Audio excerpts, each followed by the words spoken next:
No one questioned why Queen Lyanna's beauty never faded, or why young maidens who entered her service were never seen again.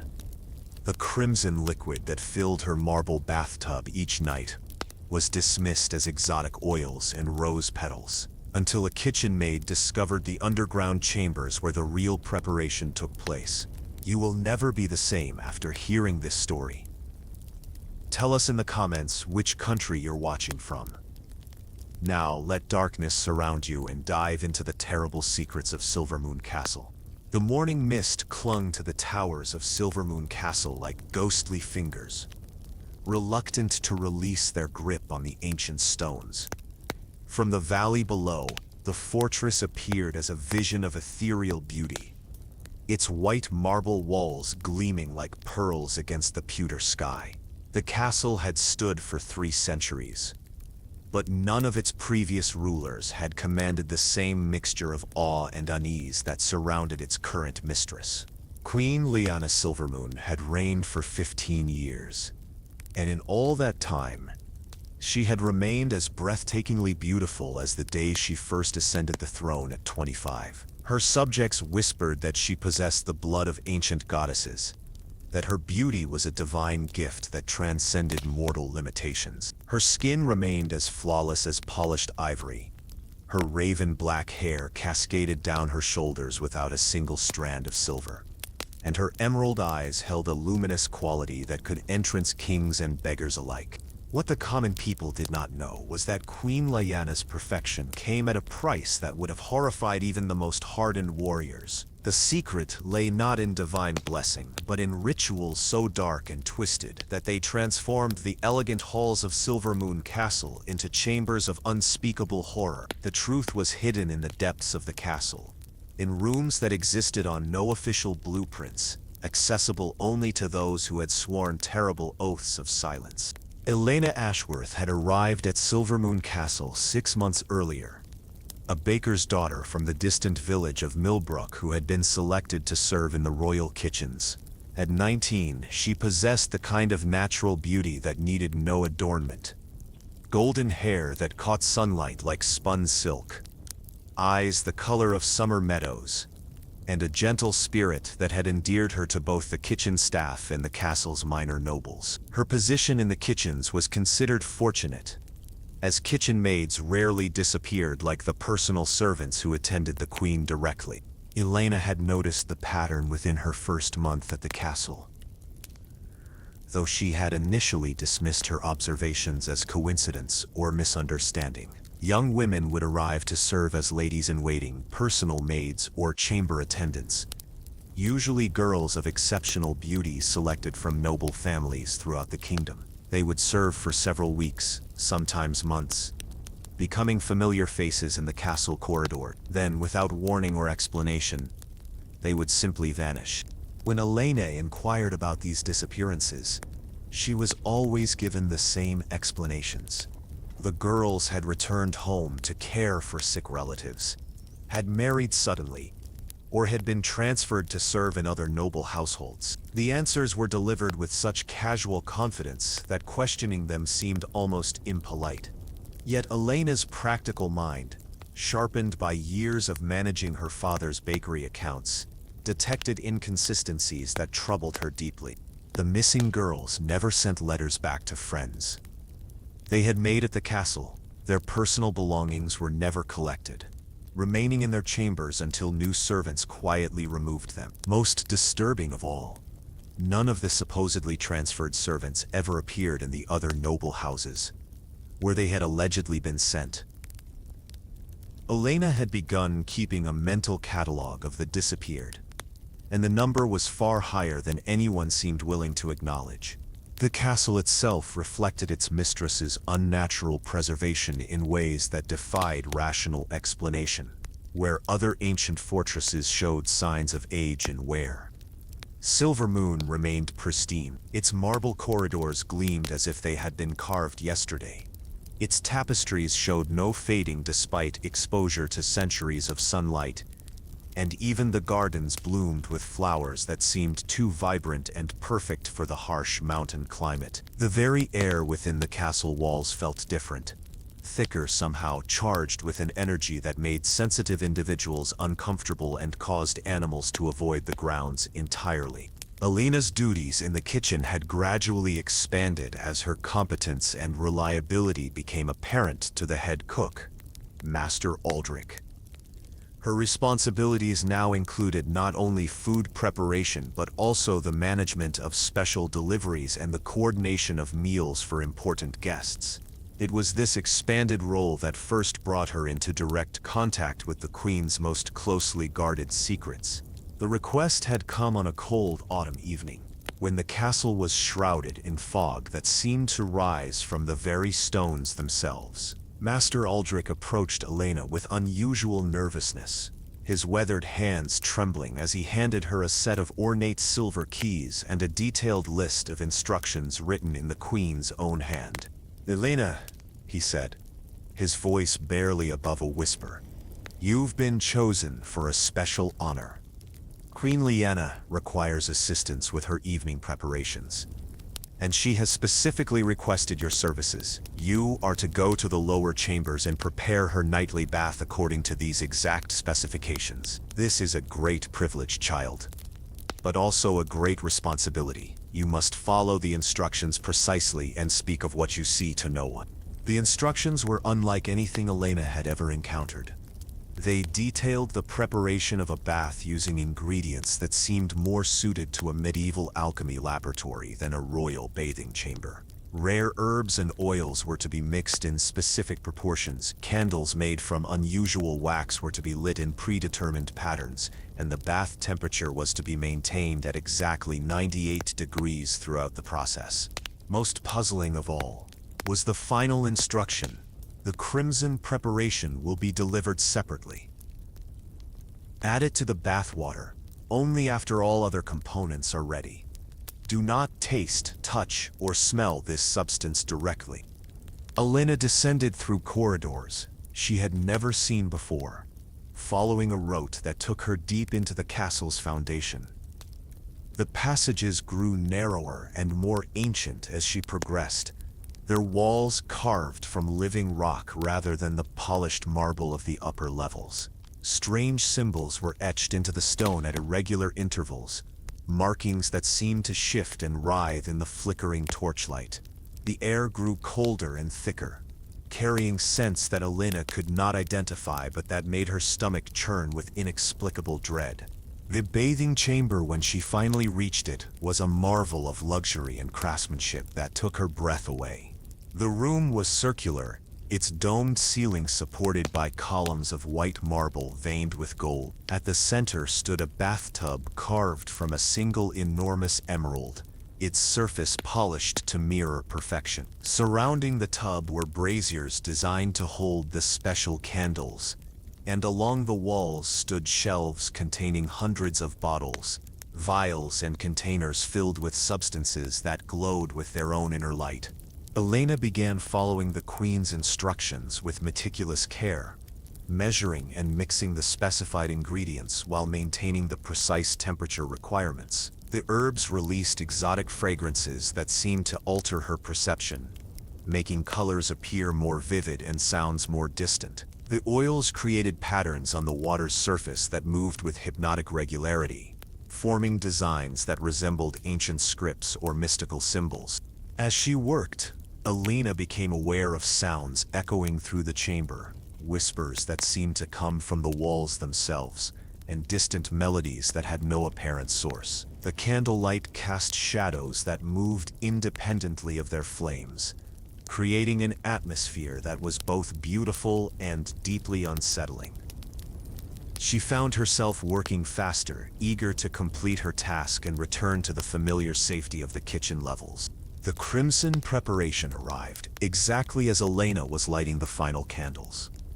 It was delivered by a hooded figure who appeared silently at the chamber's entrance, set down a crystal decanter filled with dark red liquid, and departed without speaking a word. Lyanna had no opportunity to see the messenger's face or to ask any questions about the mysterious substance she was meant to add to the Queen's bath. The liquid in the decanter was unlike anything Lyanna had ever seen. It was the color of fresh blood, but possessed a consistency more like wine, and it emanated a warmth that could be felt even through the crystal container. When she held it up to the candlelight, the substance seemed to pulse with its own internal rhythm, as if it contained some form of life that continued to move even in its contained state. Following the instructions, Lyanna poured the crimson liquid into the prepared bathwater. The reaction was immediate and extraordinary. The water began to glow with a soft red luminescence, and the temperature rose several degrees despite the absence of any additional heat source. The surface of the bath rippled with patterns that seemed to follow mathematical principles beyond Lyanna's understanding, creating a display that was simultaneously beautiful and deeply disturbing. As the preparation was completed, Lyanna heard footsteps echoing through the passage leading to the chamber. Queen Lyanna was approaching for her nightly ritual, and Lyanna realized she was about to witness something that would challenge everything she thought she knew about the world. The sound of the Queen's approach carried an authority and presence that seemed to fill the entire chamber, and Lyanna found herself simultaneously eager and terrified to see what would happen next.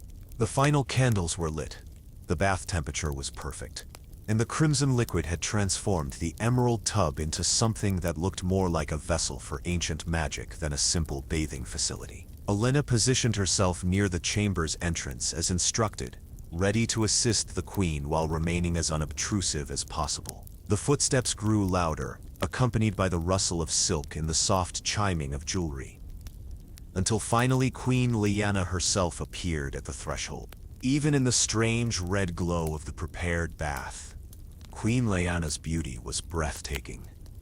She wore a gown of midnight blue silk that seemed to absorb light rather than reflect it, and her movements possessed a grace that made her appear to float rather than walk. Her eyes, however, held a quality that Lyanna had not noticed during their previous brief encounters, a depth that suggested knowledge of secrets too terrible for ordinary minds to comprehend.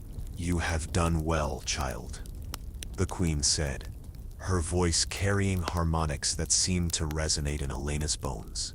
"Your work tonight has been exemplary. Now you must leave me to complete my preparations in privacy. Return to your quarters and speak of this to no one. What you have witnessed is a privilege granted to very few, and it must remain our secret." Lyanna curtsied deeply and began to withdraw from the chamber, but as she reached the passage entrance, she could not resist casting one final glance back at the scene she was leaving behind. What she saw in that moment would haunt her for the rest of her life and set in motion a chain of events that would ultimately reveal the true horror lurking beneath Silvermoon Castle's beautiful facade. Queen Lyanna had begun to disrobe, and in the crimson glow of the prepared bath, Lyanna caught sight of something that made her blood freeze in her veins. The Queen's perfect skin bore marks that had not been visible in normal light, scars and symbols that covered her body like a map of unspeakable rituals. More disturbing still was the expression of anticipation and hunger on the Queen's face, as she gazed at the glowing red liquid that awaited her. Lyanna forced herself to continue walking, her mind reeling with questions and implications that she barely dared to consider. The crimson preparation, the mysterious ingredients, the underground chamber, everything pointed to practices that belonged in the darkest legends rather than a royal palace. As she made her way back through the winding passages toward the castle's upper levels, one terrible suspicion began to crystallize in her thoughts. The crimson liquid that filled Queen Lyanna's nightly bath was not exotic oil or rare wine. It was something far more precious and far more terrible. Something that could only be obtained through acts that violated every law of God and nature. Lyanna had unknowingly participated in preparations for a ritual that would claim innocent lives in service of unnatural beauty, and she was now bound by the Queen's command to remain silent about what she had witnessed. But Lyanna Ashworth was not the type of person who could remain silent in the face of such horror. As she climbed the stairs toward her modest chamber in the servants' quarters, she was already formulating plans to investigate further, and uncover the full scope of Queen Lyanna's terrible secret. The beautiful Queen of Silvermoon Castle had revealed just enough of her true nature to ensure that Lyanna would never again see the world in the same innocent light. The first chapter of Lyanna's investigation was complete, but the real horror was only beginning to unfold.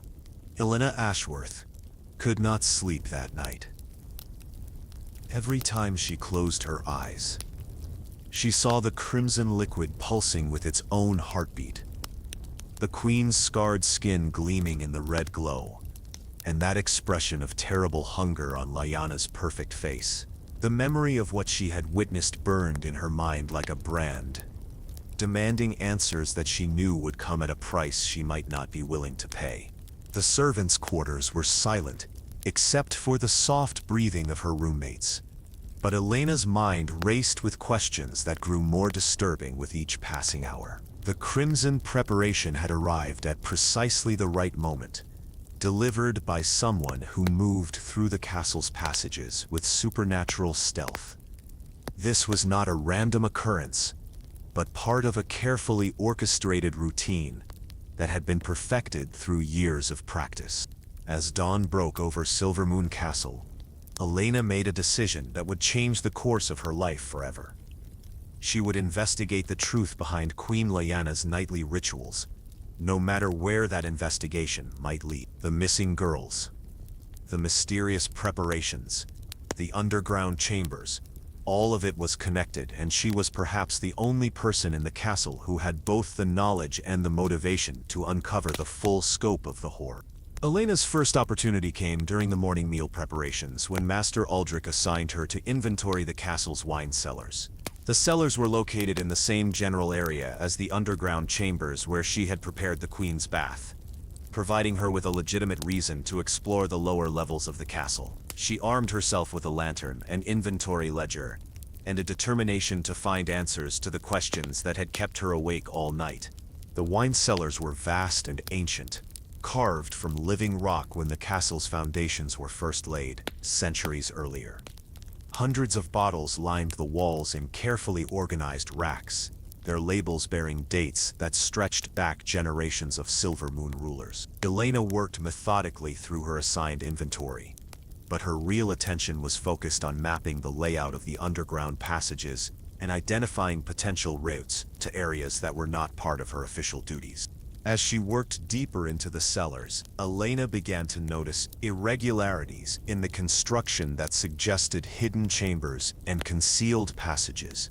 Sections of wall that appeared solid were actually false barriers designed to conceal entrances to areas that existed beyond the official castle blueprints. The stonework showed subtle differences in age and style, indicating that extensive modifications had been made to the original design, likely during Queen Lyanna's reign. Lyanna's investigation was interrupted by the arrival of another figure in the cellars. Brother Marcus, the castle chaplain, who served as spiritual advisor to Queen Lyanna and conducted religious services for the castle staff. The priest was a man in his 60s whose gentle demeanor and scholarly appearance had made him popular among the servants, though Lyanna had noticed that he rarely spoke about his interactions with the Queen herself. "Good morning, child," Brother Marcus said, his voice carrying the weariness of someone who had not slept well. "I trust you are finding the inventory work manageable. These cellars can be confusing for those unfamiliar with their layout." Lyanna seized the opportunity to gather information while maintaining the pretense of casual conversation. "Brother Marcus, I've been wondering about the history of these lower levels. Some of the construction seems much newer than the rest of the castle. Have there been recent renovations?" The priest's expression grew troubled, and he glanced around nervously before responding. "Queen Lyanna has made modifications to various parts of the castle since assuming the throne. She has particular interests in historical research and has created spaces for her scholarly pursuits. I would advise you to focus on your assigned duties and avoid areas that are not part of your normal responsibilities." The warning was delivered gently, But Lyanna detected an underlying urgency that suggested Brother Marcus knew more about the castle's secrets than he was willing to admit. His advice to avoid certain areas was particularly telling, confirming Lyanna's suspicion that there were parts of Silvermoon Castle where even the chaplain feared to tread. "Brother Marcus," Lyanna said carefully, "I've noticed that some of the young women who serve the Queen seem to leave very suddenly. Is this normal for royal households?" The priest's face went pale, and his hands trembled as he set down the bottle he had been examining.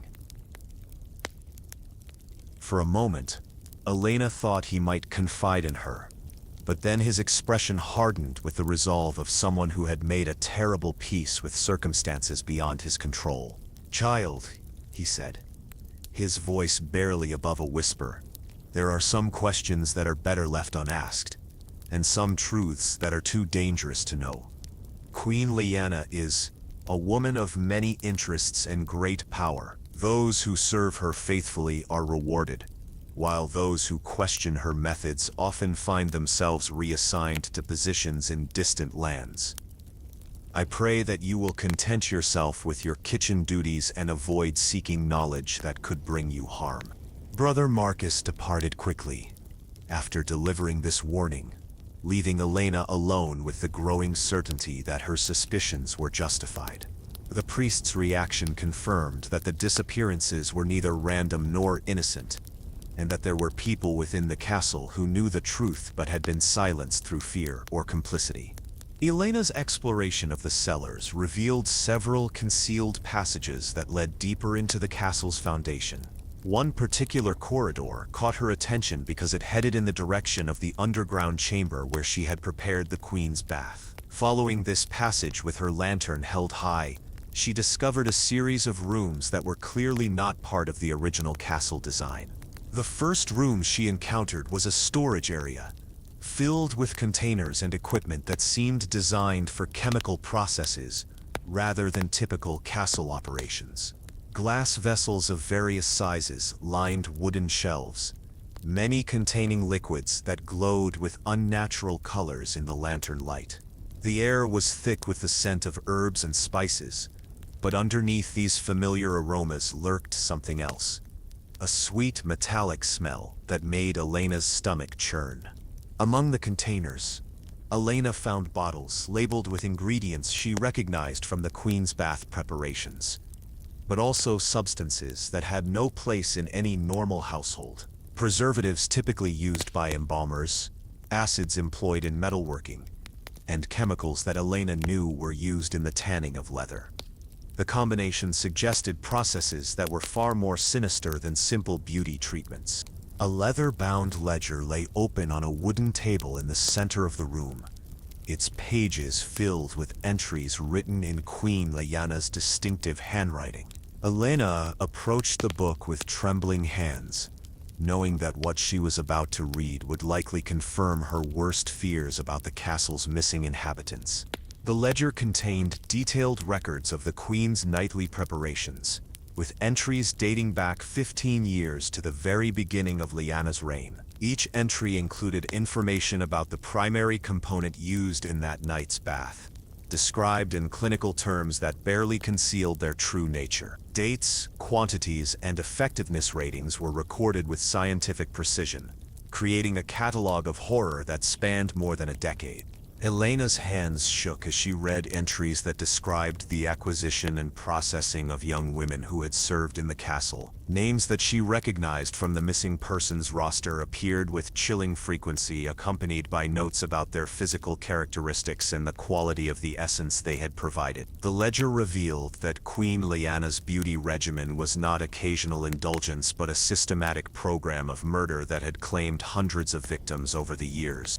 One entry in particular caught Lyanna's attention because it described the Queen's first experiment with blood preservation, conducted 15 years earlier, when she had just assumed the throne. The victim had been Rosalind Fairfax, a young noblewoman who had served as Lyanna's personal maid during the transition period following the death of the previous king.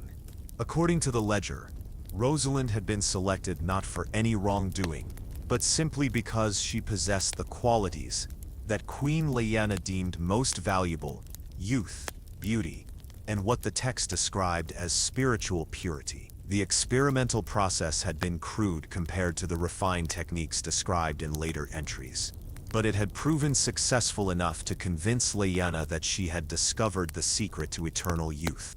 Helena read with growing horror as the ledger described how Queen Lyanna had lured Rosalind to the underground chambers under the pretense of showing her a secret treasure chamber. The girl had been drugged, restrained, and subjected to procedures that were described in clinical detail but which Helena could barely force herself to comprehend. The final entry for Rosalind noted that the experiment had been highly successful and recommended improvements for future applications. The ledger's entries became increasingly sophisticated over time, revealing how Queen Lyanna had refined her techniques through practice and experimentation. She had learned to select victims based on specific criteria, to prepare them psychologically for their fate, and to extract the maximum benefit from each sacrifice. The efficiency and coldness of the record suggested a mind that had long since abandoned any pretense of humanity in pursuit of its obsession with eternal beauty. As Helena continued reading, she discovered that Queen Lyanna's operation extended far beyond the castle walls. The ledger contained references to a network of agents who traveled throughout the kingdom, identifying and acquiring suitable victims. Noble families were approached with offers of positions for their daughters, while commoners were lured by promises of wealth and advancement. The systematic nature of the recruitment suggested an organization that had been operating for years with deadly efficiency. The most recent entries in the ledger were particularly disturbing because they indicated that Queen Lyanna was planning to expand her operations significantly. She had apparently determined that her current rate of acquisition was insufficient to maintain the level of preservation she desired, and she was making arrangements to increase the frequency of her rituals. The implications were staggering. If her plans came to fruition, the disappearances that had already claimed hundreds of victims would accelerate into a harvest of innocence that would devastate the kingdom's young population. Elena's investigation was interrupted by the sound of footsteps echoing through the passage outside the storage room. Someone was approaching with the measured tread of guards conducting a patrol, and Elena realized that she had been in the underground chambers far longer than she had intended. Discovery would mean certain death, as Queen Lyanna could not afford to allow anyone with knowledge of her operations to survive. Elena quickly extinguished her lantern and concealed herself behind a large storage cabinet, holding her breath as the footsteps grew closer. Two guards passed by the storage room entrance, their torchlight briefly illuminating the doorway before continuing down the corridor. They were conducting a routine security check, but their presence confirmed that these underground areas were under regular surveillance. After the guards had passed, Elena carefully made her way back through the concealed passages toward the wine cellars where she was supposed to be conducting her inventory. Her mind reeled with the implications of what she had discovered, and she struggled to maintain her composure while processing the magnitude of Queen Lyanna's crimes. The ledger had revealed not only the scope of the Queen's murderous activities, but also the sophisticated network that supported them. Elena now understood that she was not dealing with a single disturbed individual, but with an organization that had infiltrated every level of the kingdom's society. The disappearances that had puzzled her were not random tragedies, but calculated acquisitions designed to feed an appetite that grew stronger with each passing year. As Elena resumed her inventory duties, she forced herself to appear calm and focused while her mind raced with plans for her next investigation. The storage room had provided crucial information, but she needed to understand the full scope of Queen Lyanna's operations before she could hope to expose or stop them. The underground chambers clearly contained more than just storage areas and preparation rooms, and Elena suspected that the worst horrors were yet to be discovered. The question that haunted her was not just what Queen Lyanna was doing, but why no one had been able to stop her, despite the obvious evidence of her crimes.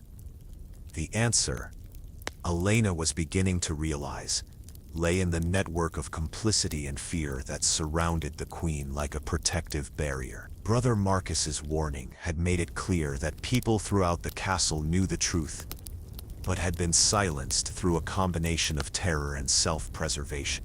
Elena's investigation had revealed the criminal nature of Queen Lyanna's activities, but it had also shown her that she was virtually alone in her willingness to confront the truth. The missing girls had families and friends who must have suspected something, yet none had been able to challenge the queen's authority effectively. Elena was beginning to understand that knowledge alone would not be sufficient to stop the horror. She would need evidence that could not be denied and allies who were willing to risk everything to see justice done. As she completed her inventory and prepared to return to the kitchen, Elena made a silent vow that Rosalind Fairfax and all the other victims would not be forgotten. She would continue her investigation regardless of the personal risk, and she would find a way to expose Queen Lyanna's crimes to the world. The beautiful queen of Silvermoon Castle had built her power on a foundation of innocent blood, but Elena was determined to ensure that foundation would crumble beneath the weight of truth. The Crimson Trail had led Elena deeper into the darkness than she had ever imagined possible. But she was no longer the naive kitchen maid who had arrived at the castle 6 months earlier. She had seen the face of true evil, and she would not rest until that evil was brought to justice, whatever the cost to herself might be.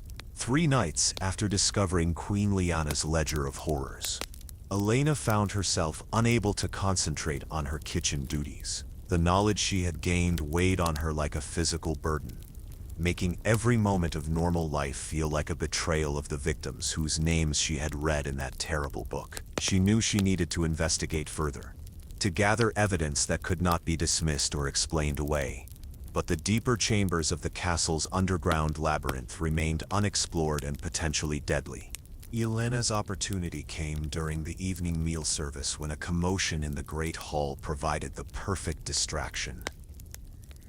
A delegation of foreign diplomats had arrived unexpectedly, demanding immediate audience with Queen Lyanna and throwing the entire castle staff into chaos. Every available servant was pressed into service to accommodate the guests, while the kitchen staff worked frantically to prepare an impromptu feast worthy of royal hospitality.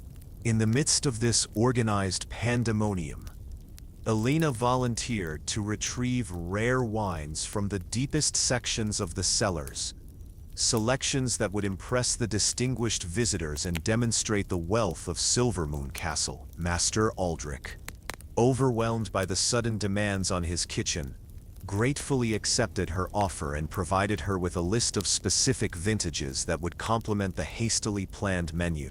Elena descended into the cellars with a sense of grim determination, knowing that this might be her only chance to explore the areas that lay beyond the storage room where she had found the Queen's ledger. The chaos above would keep the castle guards busy with security for the diplomatic visit, reducing the likelihood of encountering patrols in the underground passages. She carried multiple lanterns and had prepared excuses for her extended absence, though she hoped her investigation would not take long enough to require explanation. The wine cellars seemed different in the evening light, shadows dancing between the racks of bottles and creating an atmosphere that was both familiar and ominous. Elena quickly gathered the requested wines, storing them near the cellar entrance for later retrieval, then turned her attention to the concealed passages that led deeper into the castle's foundation. The false wall that had concealed the storage room moved easily at her touch, revealing that it was designed for frequent use rather than permanent concealment. Beyond the storage room lay a corridor that Elena had not explored during her previous investigation. The passage was wider than the others she had encountered, with walls of dressed stone rather than rough-hewn rock, suggesting that this section had been constructed with greater care and intended for more important purposes. Strange symbols were carved into the walls at regular intervals, markings that seemed to combine religious iconography with designs that predated Christianity by centuries. Elena followed the corridor as it descended gradually into the depths of the mountain upon which Silvermoon Castle was built. The air grew colder and thicker as she progressed, carrying scents that reminded her of the Queen's bath preparations, but concentrated to an almost overwhelming degree. The sound of her footsteps echoed strangely in the passage, creating multiple reverberations that made it seem as if she were being followed by invisible companions. The corridor terminated in a circular chamber that took Lyanna's breath away with both its beauty and its horror. The room was enormous, its domed ceiling supported by columns carved to resemble human figures in various poses of supplication and agony. The floor was a mosaic of precious stones that formed intricate patterns depicting scenes that Lyanna recognized from ancient mythology. Rituals of sacrifice and transformation that had been old when the castle was first built. At the center of the chamber stood an altar carved from black marble, its surface stained with substances that Lyanna preferred not to identify. Surrounding the altar were smaller platforms that held an array of instruments and containers, some recognizable as medical tools, while others seemed designed for purposes that defied easy categorization. The entire arrangement suggested a combination of surgery, alchemy, and ritual magic that belonged in the darkest legends rather than beneath a Christian castle. Lyanna approached the central altar with growing revulsion, her lantern light revealing details that made her stomach churn with horror. The marble surface was carved with channels that led to collection points around the altar's perimeter, designed to direct the flow of bodily fluids toward containers that could preserve them for later use. Restraints built into the altar's design would hold victims in position while the terrible procedures were carried out, ensuring that struggling would not interfere with the precision required for successful extraction. The instruments surrounding the altar confirmed Lyanna's worst fears about the nature of Queen Lyanna's operations. Surgical tools that had been modified for purposes far removed from healing lay alongside devices that seemed designed specifically for the extraction of blood and other vital fluids. Some of the implements were ornate works of art, suggesting that they had been crafted specifically for these rituals rather than adapted from existing medical equipment. Lyanna's investigation of the chamber revealed evidence of recent use that made her hands tremble as she held her lantern higher. Fresh stains on the altar surface had not yet been completely cleaned away, and several of the collection containers held residues that glowed with the same crimson luminescence she had witnessed in the Queen's bath. The air carried the lingering scent of incense and herbs, but underneath these aromatic layers lurked the unmistakable smell of death and decay. Along the walls of the chamber, Lyanna discovered alcoves that served purposes that defied rational explanation. Some contained what appeared to be shrines dedicated to entities whose names were carved in scripts that predated any language she recognized. Others held collections of personal items, jewelry, clothing, and mementos that Lyanna realized must have belonged to Queen Lyanna's victims. The items were arranged with reverent care, creating a museum of murdered innocents that stretched back through 15 years of systematic killing.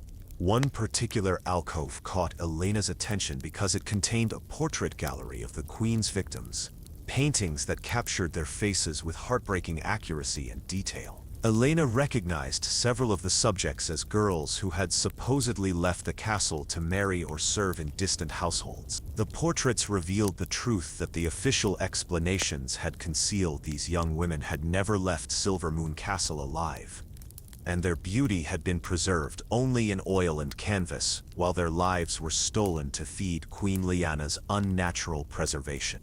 Among the portraits, Lyanna found one that made her gasp with recognition and horror. The painting depicted Rosalind Fairfax, the first victim whose story she had read in the Queen's ledger. The artist had captured not only Rosalind's physical beauty, but also something in her eyes that suggested awareness of her approaching fate. The portrait was positioned in the center of the collection, marking it as the beginning of Queen Lyanna's descent into systematic murder. Lyanna's examination of the chamber was interrupted by sounds that made her blood freeze in her veins. Footsteps were approaching through the corridor she had used to reach the ritual chamber, but these were not the measured treads of guards conducting routine patrols. The footsteps moved with purpose and familiarity, suggesting someone who knew exactly where they were going and had legitimate business in the underground chambers. Lyanna quickly extinguished her lantern and sought concealment behind one of the carved columns that supported the chamber's ceiling. The column was wide enough to hide her small frame, but it would provide only temporary protection if the approaching visitor conducted a thorough search of the chamber. She pressed herself against the cold stone and held her breath, praying that whoever was coming would complete their business quickly and depart without discovering her presence. The footsteps entered the chamber accompanied by the soft glow of multiple torches, revealing that the visitor was not alone. Lyanna could hear whispered conversations in a language she did not recognize, punctuated by sounds that suggested the movement of heavy objects. Through a gap between the column and the wall, she managed to catch glimpses of the figures who had entered the chamber. And what she saw confirmed her worst fears about the scope of Queen Lyanna's operations. The visitors were members of Queen Lyanna's inner circle. Individuals whose faces Lyanna recognized from the castle's upper levels, but whose true roles she was only now beginning to understand. Master Aldrich was among them, the same head cook who had sent Lyanna to prepare the queen's bath, and who now moved through the chamber with obvious familiarity. Brother Marcus was also present, his priestly robe seeming grotesquely inappropriate in the context of the ritual chamber.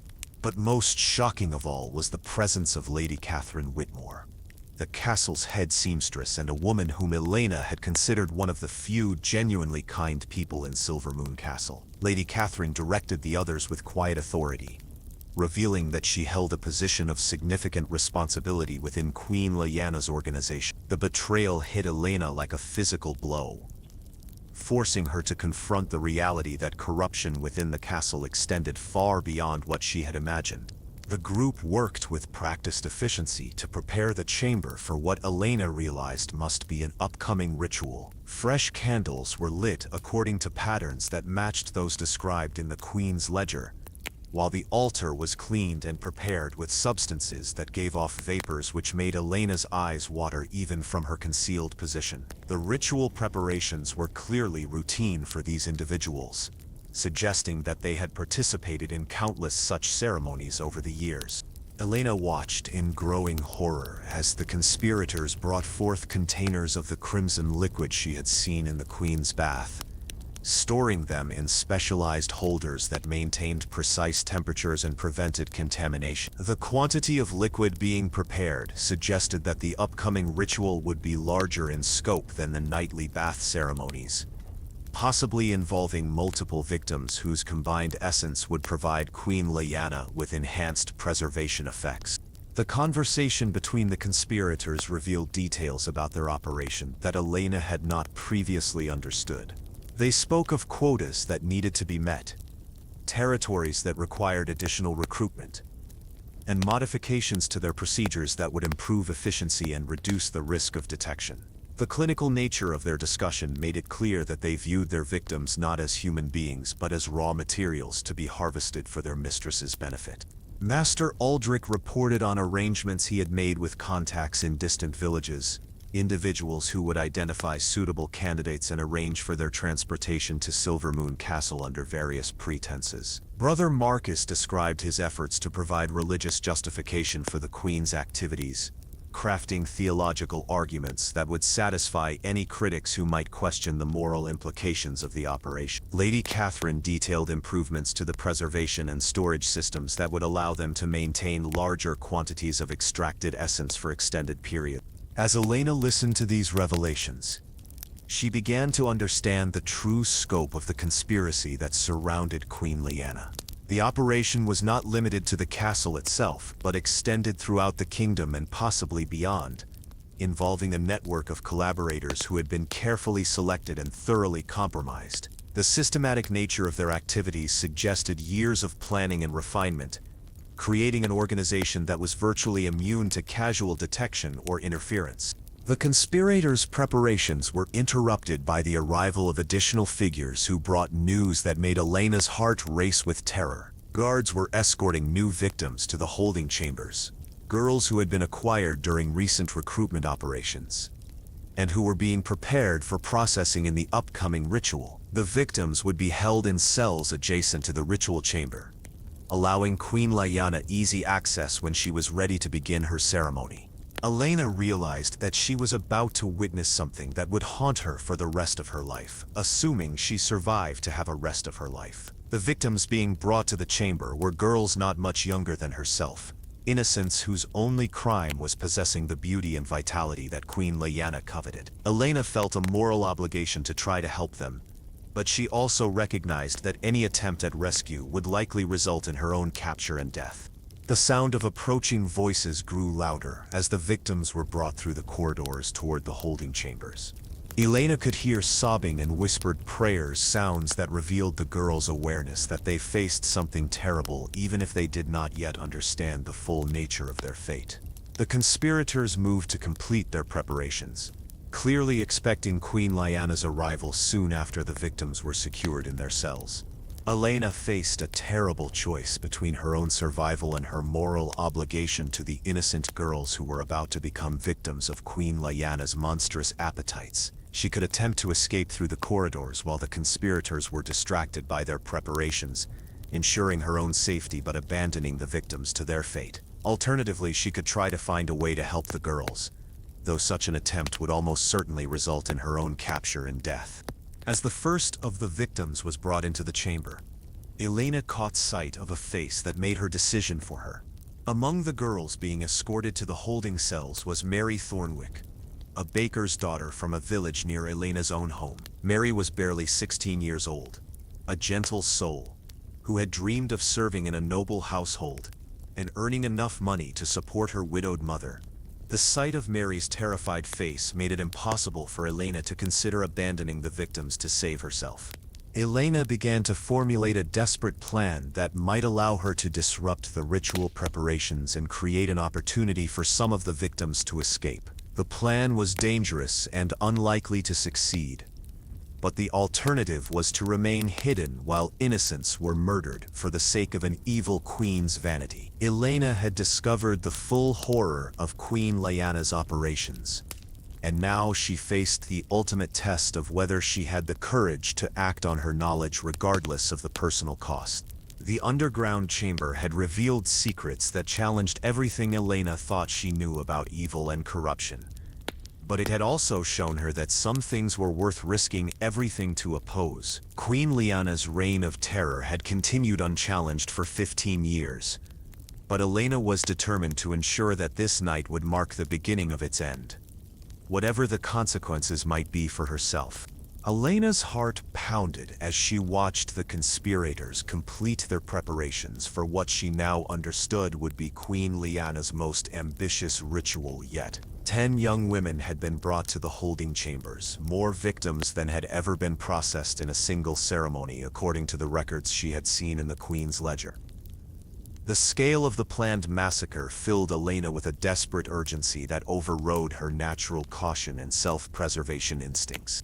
The holding chambers were located in alcoves carved into the walls of the main ritual space, each cell secured with iron bars that had been forged specifically for this purpose. Lyanna could see the victims through the gaps in her concealment, girls ranging in age from 14 to 20 who had been selected for their beauty and vitality. Their faces showed varying degrees of terror and confusion, suggesting that some understood their fate while others still clung to hope that their capture was some terrible misunderstanding.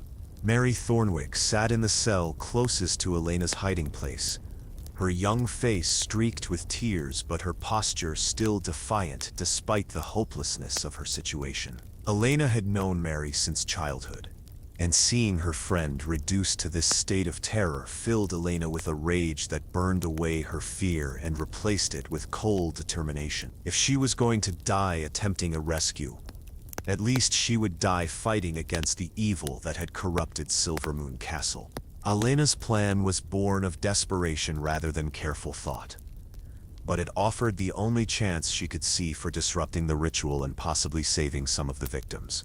The chamber's lighting came primarily from the ceremonial torches that the conspirators had arranged according to Queen Lyanna's specifications. If Lyanna could extinguish enough of these lights, the resulting confusion might provide cover for the victims to escape while their captors struggled to restore illumination. The challenge lay in reaching the torches without being detected by the conspirators who continued their preparations throughout the chamber. Master Aldrich and Lady Catherine were focusing their attention on the central altar, while Brother Marcus worked to arrange religious artifacts that would supposedly sanctify the upcoming ceremony. Their absorption in these tasks provided Lyanna with brief opportunities to move between the carved columns that supported the chamber's ceiling. Lyanna began her sabotage by targeting the torches that were positioned farthest from the central activity. She moved with agonizing slowness, using the shadows cast by the columns to conceal her approach to each light source. The torches were mounted in brackets that allowed them to be easily removed, but Lyanna had to be careful not to create sudden changes in illumination that would immediately alert the conspirators to her presence. The first 3 torches were extinguished without incident, their absence creating pools of darkness that gradually expanded as Lyanna continued her work. The conspirators were too focused on their ritual preparations to notice the subtle changes in lighting, but Lyanna knew that her sabotage would become obvious once she had eliminated enough light sources to significantly impact the chamber's overall illumination. Lyanna's 4th target was a torch positioned near the holding chambers, close enough to the victims that she might be able to communicate with them during her approach. As she crept toward this light source, she caught Mary's attention and managed to convey through gestures that a rescue attempt was in progress. Mary's eyes widened with hope and understanding, and she began quietly alerting the other victims to prepare for whatever opportunity might arise.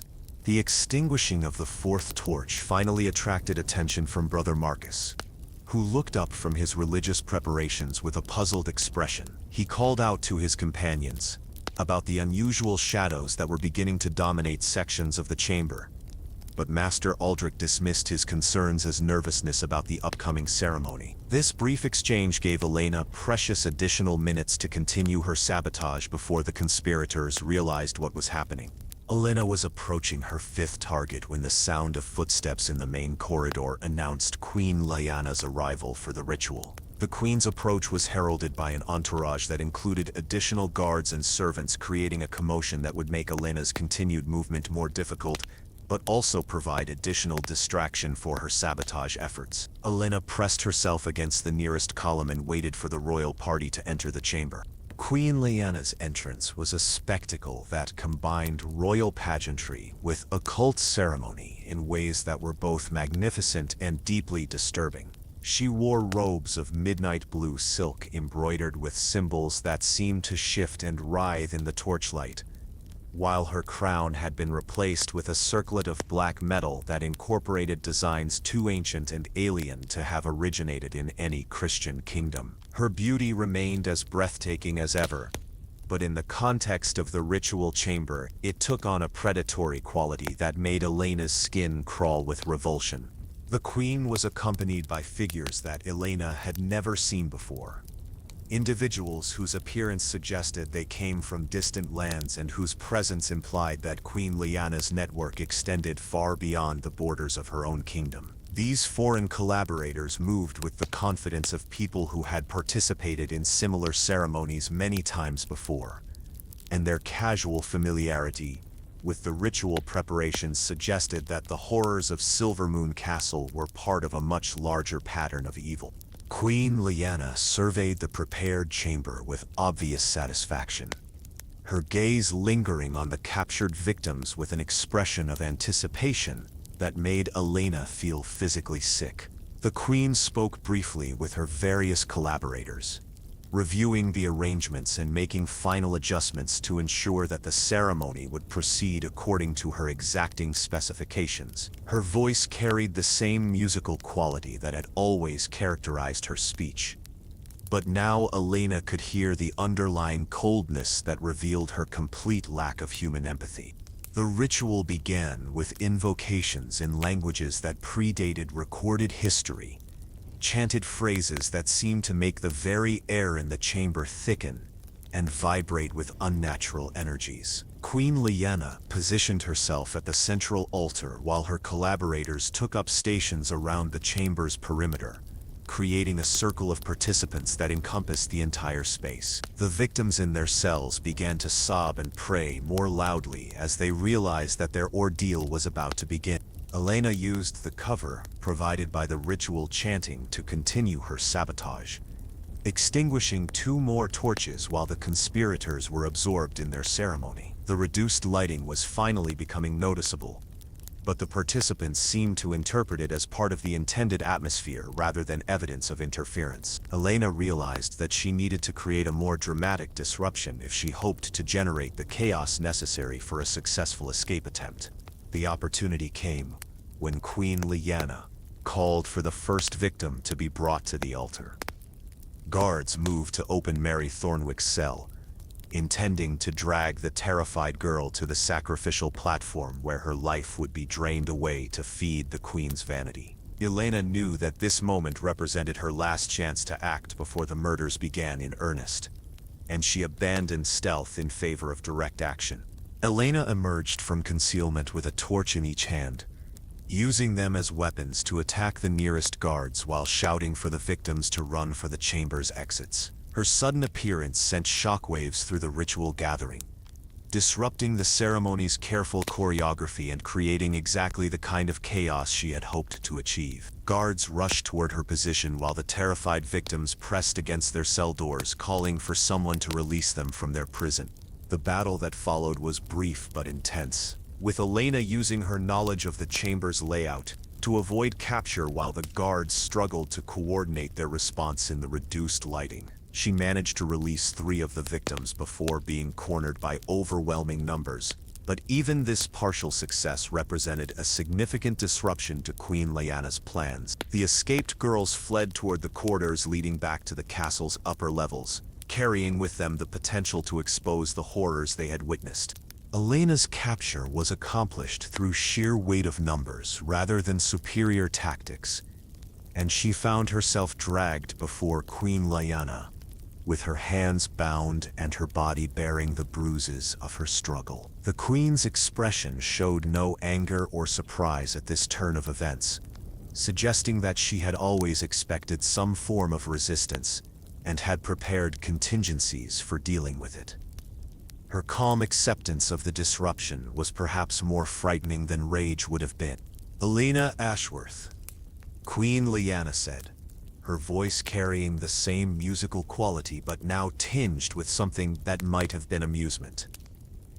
The little kitchen maid who thought she could play hero and disrupt ceremonies that have been perfected over 15 years of practice. Did you really believe that your clumsy sabotage could succeed against preparations that have accounted for every possible contingency? Lyanna summoned what remained of her courage to face the creature that wore the mask of a beautiful queen.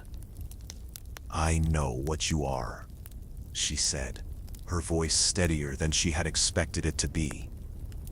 "I've seen your ledger and your collection of victims. I know about Rosalind Fairfax and all the others whose lives you've stolen. You're not a queen. You're a monster who feeds on innocence to preserve your own vanity." Queen Lyanna's laughter was like silver bells chiming in a graveyard, beautiful and terrible at the same time. "Such passion, such righteousness," she mused. "You speak of Rosalind as if her sacrifice was meaningless. But look at what her gift has accomplished. 15 years of perfect beauty, 15 years of power and influence that have shaped the destiny of kingdoms. Her life was brief and ordinary, but through me, she has achieved a form of immortality that few could hope to attain." The queen gestured toward the portrait gallery that Lyanna had discovered during her investigation. "All of them live on through my perfection," she continued. "Their beauty has been preserved and enhanced, their vitality transformed into something greater than the sum of its parts. I have given meaning to lives that would otherwise have been forgotten within a generation, creating art from flesh and eternity from mortality." Lyanna realized that she was listening to the rationalization of a mind that had long since abandoned any connection to human morality. Queen Lyanna genuinely believed that her victims should be grateful for the honor of contributing to her preservation, viewing their murders as acts of transformation rather than simple evil. The complete absence of guilt or remorse in her explanation was more terrifying than any expression of malice could have been. "Tonight's ceremony will be my greatest achievement, Queen Lyanna," announced to the assembled participants. 10 perfect specimens, their combined essence concentrated into a preparation that will extend my preservation for decades rather than mere years. And you, dear Lyanna, will have the privilege of witnessing this triumph before you join them in contributing to my eternal beauty. Lyanna's position as both witness and victim gave her a unique perspective on the final preparations as Queen Lyanna's collaborators worked to repair the damage her sabotage had caused. Additional torches were brought to restore the chamber's lighting, while guards conducted searches to ensure that no other intruders were present. The escaped victims would be hunted down and recaptured, their brief taste of freedom serving only to enhance the terror that would season their eventual sacrifice. As the ritual preparations resumed, Lyanna began to understand the true scope of Queen Lyanna's transformation over the 15 years of her reign. The beautiful young woman who had ascended the throne had evolved into something that was no longer entirely human, her obsession with preservation having consumed everything that had once made her capable of empathy or moral restraint. The crown she wore was not just a symbol of royal authority but a mark of her complete surrender to forces that existed beyond the boundaries of natural law. The chamber filled with energies that Lyanna could feel pressing against her consciousness as Queen Lyanna began the final invocations that would complete her ritual. The remaining victims had been arranged around the central altar in positions that would allow their life force to be drained simultaneously, creating a concentration of essence that would serve the Queen's purposes for years to come. Lyanna found herself positioned where she could witness every detail of the upcoming horror, ensuring that her final moments would be filled with the knowledge of exactly what evil she had tried but failed to prevent. But even as Queen Lyanna prepared to begin the murders that would cement her power for decades to come, Lyanna noticed something that gave her a final spark of hope. The disruption she had caused had introduced flaws into the ritual's careful structure, creating imbalances that might prove exploitable if she could find a way to act upon them. The escaped victims had carried word of the chamber's location to the upper levels of the castle, potentially alerting authorities who might yet arrive in time to prevent the massacre. Lyanna's investigation had led her to this moment of ultimate confrontation between innocence and ancient evil, between moral courage and supernatural corruption. She had discovered the truth about Queen Lyanna's crimes and paid the price for that knowledge. But her sacrifice had already begun to bear fruit in ways that would soon become apparent. The final ritual was about to begin, but Lyanna's interference had introduced elements of chaos that would determine whether evil would triumph or whether justice would finally claim its due. The final ritual began with Queen Lyanna raising an ornate dagger forged from meteoric iron, its blade gleaming with an otherworldly luminescence that seemed to drink in the surrounding torchlight.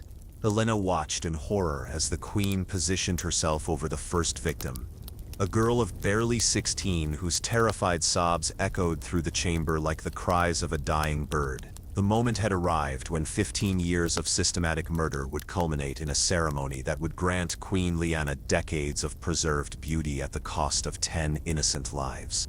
But as the Queen raised her blade for the first sacrifice, the sound of distant commotion began to echo through the corridors leading to the ritual chamber. The 3 girls Lyanna had helped escape were not simply fleeing in blind terror.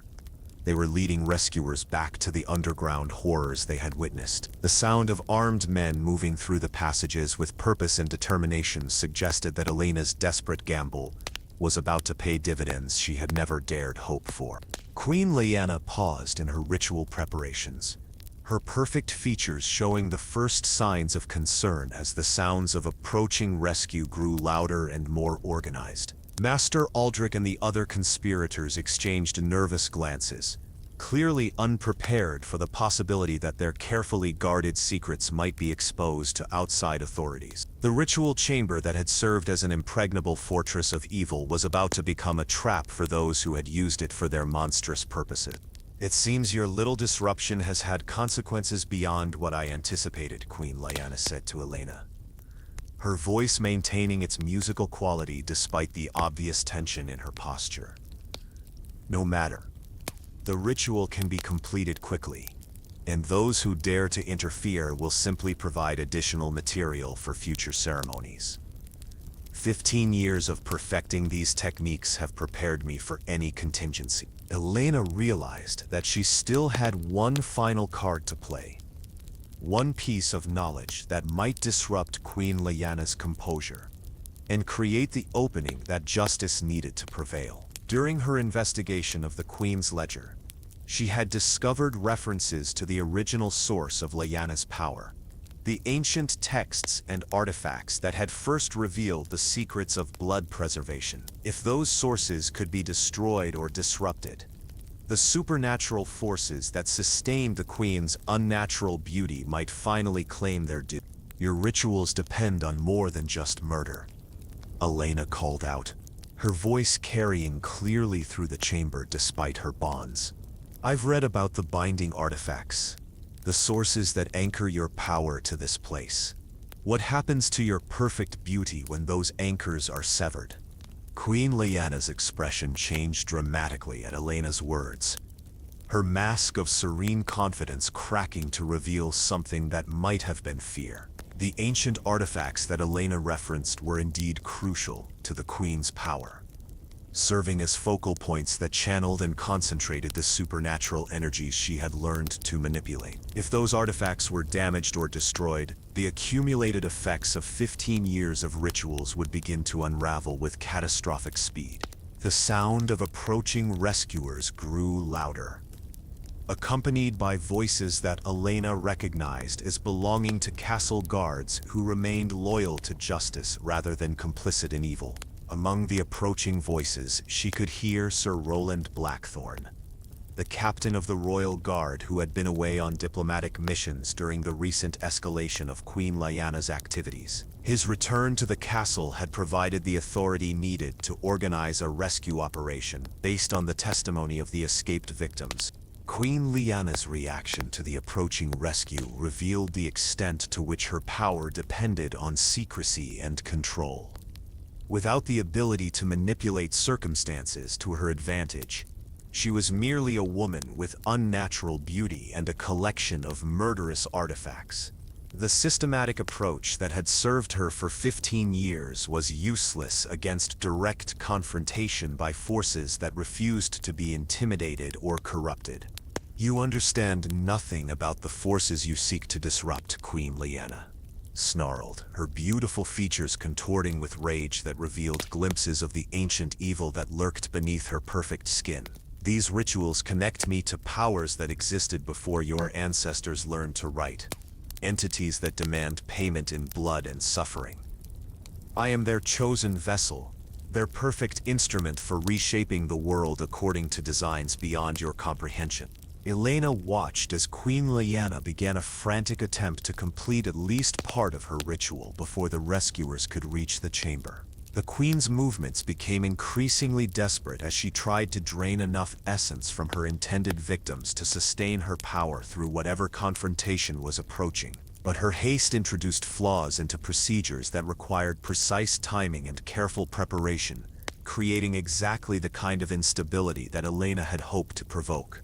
The first rescuers burst into the ritual chamber just as Queen Lyanna completed her initial incision on the nearest victim. Sir Roland Blackthorne led a force of loyal guards whose shocked inspections revealed that even the most hardened soldiers were unprepared for the horrors they encountered in the underground chamber. The sight of the captured victims, the blood-stained altar, and the gallery of murdered innocents created a moment of stunned silence that Queen Lyanna attempted to exploit for her own purposes. But Lyanna had one final surprise for the creature who had terrorized Silvermoon Castle for 15 years.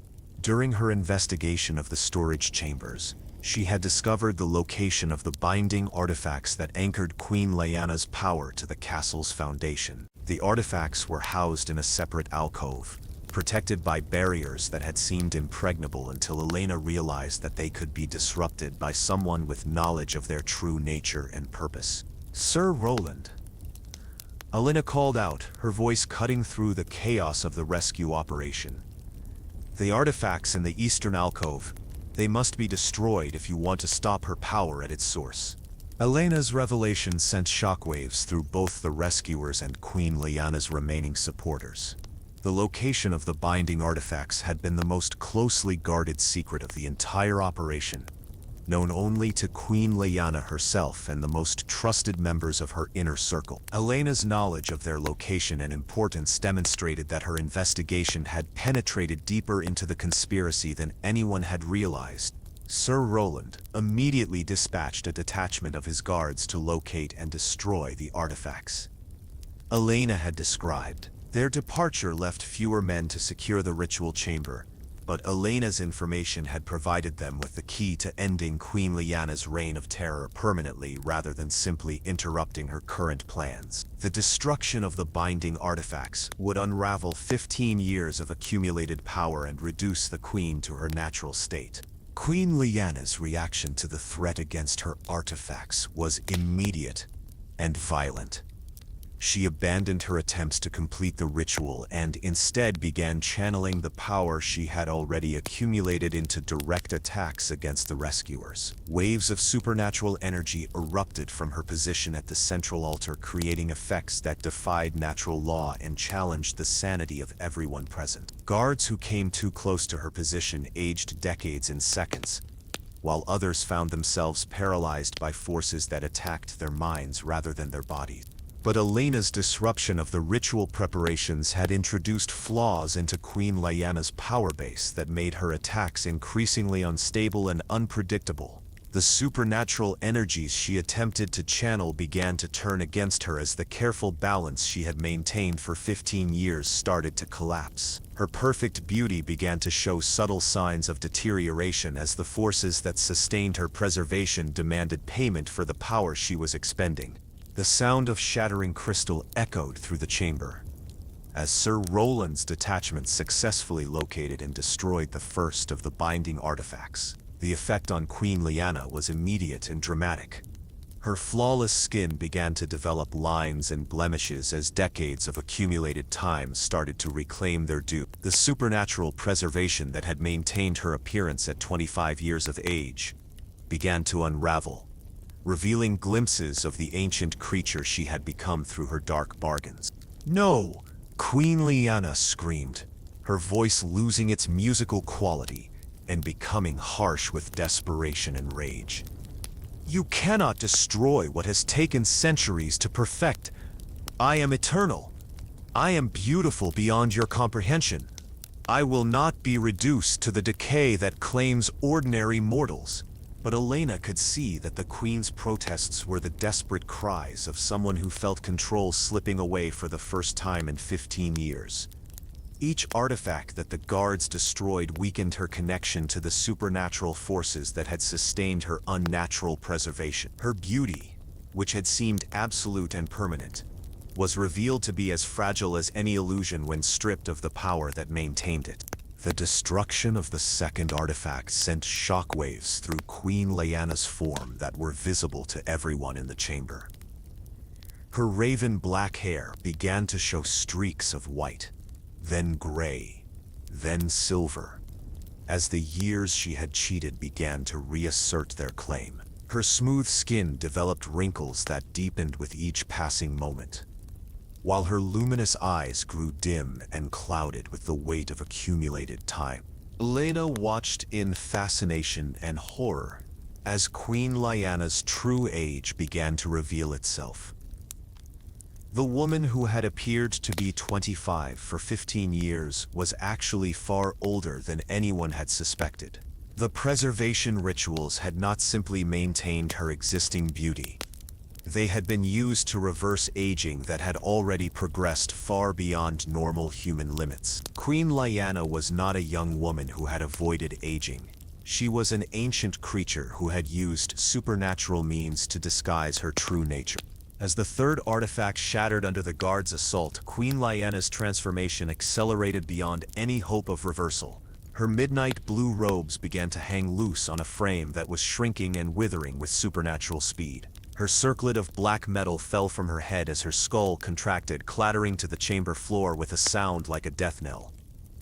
The creature who had terrorized Silvermoon Castle for 15 years was being reduced to her essential nature before the eyes of all who had feared her power.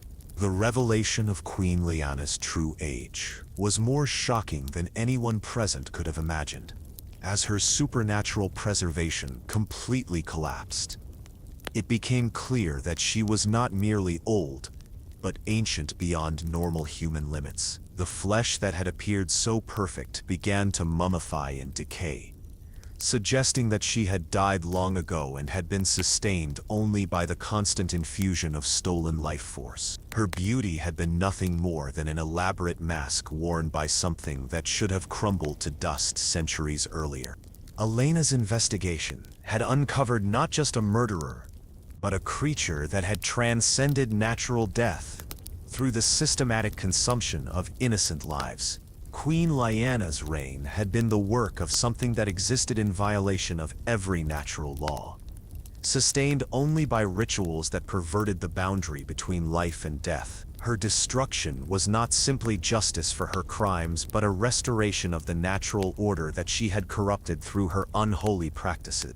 The fourth and final artifact, destruction, triggered a cascade of supernatural energies that filled the chamber with otherworldly light and sound. Queen Lyanna's final screams echoed with harmonics that seemed to come from multiple sources, as if the voices of all her victims were joining in a chorus of long-delayed vengeance. The light grew so intense that everyone present was forced to shield their eyes, and when it finally faded, nothing remained of the creature who had worn the crown of Silvermoon Castle. Where Queen Lyanna had stood, only a pile of ancient dust and tattered fabric marked the spot where 15 years of accumulated evil had finally claimed its due.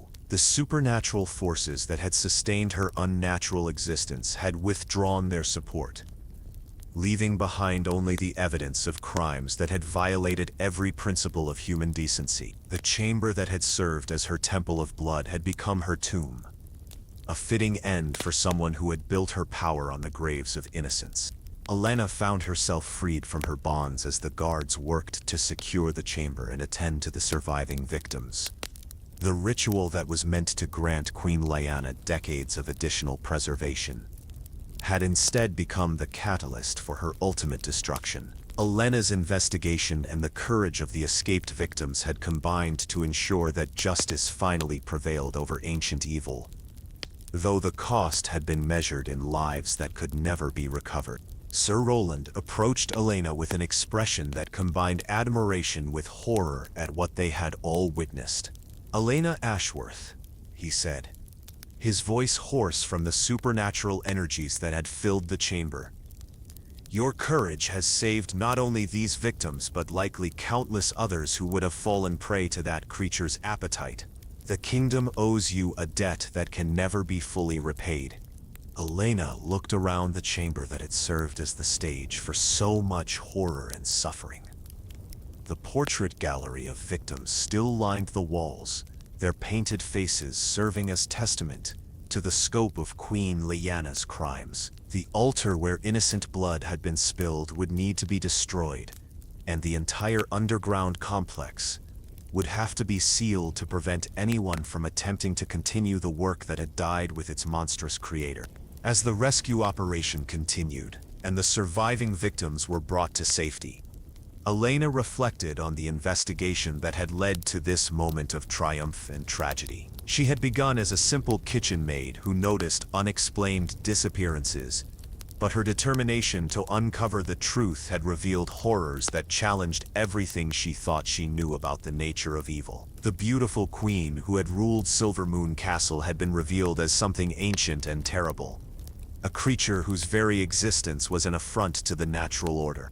The castle above would need to be cleansed of the corruption that had taken root during Queen Lyanna's reign. The network of collaborators who had supported her activities would need to be identified and punished, while the families of her victims would finally receive answers about the fates of their missing daughters. Lyanna's investigation had not only ended a reign of terror but had also begun a process of healing that would take years to complete.